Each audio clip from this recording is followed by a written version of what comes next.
ನಮಸ್ಕಾರ ಸ್ನೇಹಿತರೆ, ನಮ್ಮ ಮೈಥಾಲಜಿ ಮೀಟ್ಸ್ ಮೀ ಚಾನೆಲ್ಗೆ ತಮಗೆಲ್ಲರಿಗೂ ಸ್ವಾಗತ.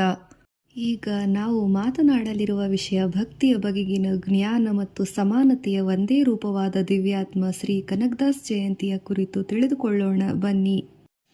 ಪ್ರತಿಯೊಂದು ನವೆಂಬರ್ ತಿಂಗಳಲ್ಲಿ ಆಚರಿಸಲ್ಪಡುವ ಕನಕದಾಸ್ ಜಯಂತಿಯ ಭಕ್ತಿಯ ಶುದ್ಧತೆ ಪ್ರತೀಕವಾಗಿ ಕರ್ನಾಟಕದ ಸಂಸ್ಕೃತಿಯ ಹೆಮ್ಮೆ ಎಂದು ಹೇಳಬಹುದು.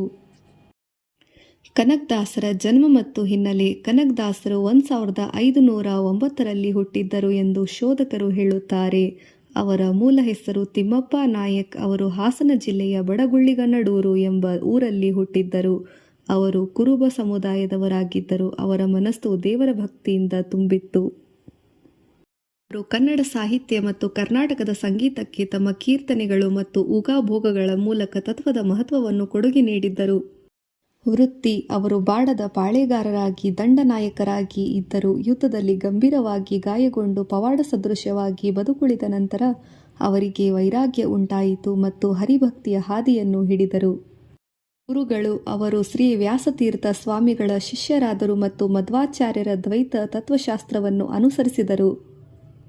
ಸಾಹಿತ್ಯ ಕೃತಿಗಳು: ಕನಕದಾಸರು ತಮ್ಮ ಕೃತಿಗಳಲ್ಲಿ ಸರಳ ಕನ್ನಡ ಭಾಷೆ ಮತ್ತು ಸ್ಥಳೀಯ ಛಂದಸ್ಸುಗಳನ್ನು ಬಳಸಿದ್ದಾರೆ. ಅವರ ಪ್ರಮುಖ ಕೃತಿಗಳು: ಮೋಹನ ತರಂಗಿಣಿ ಶ್ರೀಕೃಷ್ಣನ ಕಥೆಯನ್ನು ಒಳಗೊಂಡಿದೆ. ನಳಚರಿತ್ರೆ ಮಹಾಭಾರತದ ನಳನ ಕಥೆಯು ಕನ್ನಡ ಭಾಷೆಯಲ್ಲಿ ರೂಪಾಂತರ ಮಾಡಿದರು. ಹರಿಭಕ್ತಿ ಸಾರ ಭಕ್ತಿಯ ಮಹತ್ವವನ್ನು ಸಾರುವ 110 ಪದ್ಯಗಳ ಸಂಗ್ರಹ. ರಾಮಧ್ಯಾನ ಚರಿತೆ ರಾಗಿ ಮತ್ತು ಅಕ್ಕಿಯ ನಡುವಿನ ಸಂಘರ್ಷಣೆಯ ರೂಪಕದ ಮೂಲಕ ಶ್ರೀಮಂತ ಮತ್ತು ಬಡವರ್ಗಗಳ ನಡುವಿನ ಸಾಮಾಜಿಕ ಅಸಮಾನತೆಯನ್ನು ವಿಡಂಬಿಸುವ ಕೃತಿ. ನರಸಿಂಹ ಹಸ್ತವ ನರಸಿಂಹದೇವರ ಸ್ತುತಿ ಅಲ್ಲದೆ ಅವರು ಸುಮಾರು 316ಕ್ಕೂ ಹೆಚ್ಚು ಕೀರ್ತನೆಗಳು, ಊಗಾಭೋಗಗಳು ಮತ್ತು ಮುಂಡಿಕೆಗಳನ್ನು ರಚಿಸಿದ್ದಾರೆ. ಸಾಮಾಜಿಕ ಸುಧಾರಣೆ ಮತ್ತು ತತ್ವಗಳು: ಜಾತಿ ವ್ಯವಸ್ಥೆಯ ವಿರೋಧ. ಕನಕದಾಸರು ಜಾತಿ ಪದ್ಧತಿಯನ್ನು ಬಲವಾಗಿ ವಿರೋಧಿಸಿದವರು ಮತ್ತು ಸಾಮಾಜಿಕ ಸಮಾನತೆಯನ್ನು ಪ್ರತಿಪಾದಿಸಿದವರು. ಕುಲ ಕುಲ ಕುಲವೆಂದು ಹೊಡೆದಾಡದಿರಿ ಎಂಬ ಅವರ ಪ್ರಸಿದ್ಧ ಕೀರ್ತನೆಯು ಮನುಷ್ಯರೆಲ್ಲರಿಗೂ ಸಮಾನರು ಎಂಬ ಸಂದೇಶ ನೀಡುತ್ತದೆ. ಕನಕನ ಕಿಂಡಿ ಉಡುಪಿಯ ಶ್ರೀಕೃಷ್ಣ ಮಠದಲ್ಲಿ ಅವರಿಗೆ ಪ್ರವೇಶ ನಿರಾಕರಿಸಿದಾಗ ಅವರು ಹೊರಗಡೆ ನಿಂತು ಭಕ್ತಿ ಗೀತೆಗಳನ್ನು ಹಾಡುತ್ತಿದ್ದರು.